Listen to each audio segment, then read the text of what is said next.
19/6/2023 দুপুর 2টা 30 মিনিট আমার ভাতিজাকে পুকুর পাড়ে ফালাইয়া কুপাইছে তারা।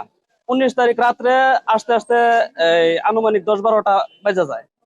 তাদের ময়মনসিংহতে রেফার করে ঢাকা মেডিকেলে।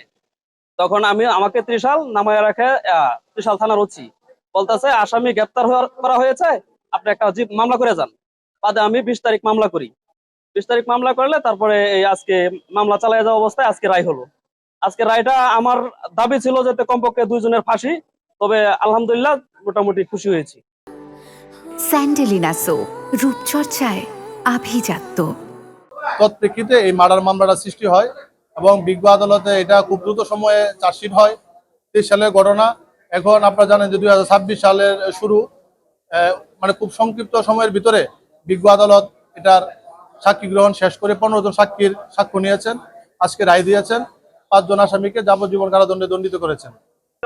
ত্রিশাল থানার মুখ্যপুর সেনের চক গ্রামের আলামিন হত্যাকাণ্ড মামলা, সেটি দিনের বেলা 2টা 30 মিনিট সময় নৃশংসভাবে হত্যা করা হয়। সেই মামলায় 15 জন সাক্ষীর সাক্ষ্য গ্রহণ করে আদালত আজকে সেই রায়ের প্রমাণিত হওয়ায় সকল আসামিকে যাবজ্জীবন কারাদণ্ডে দণ্ডিত করেন। এই মামলাটি একটি আলোড়ন সৃষ্টিকারী মামলা ছিল। এই রায়ে আমরা রাষ্ট্রপক্ষ সন্তুষ্ট এবং বাদী আছে, বাদীও সন্তুষ্ট এই রায়ে।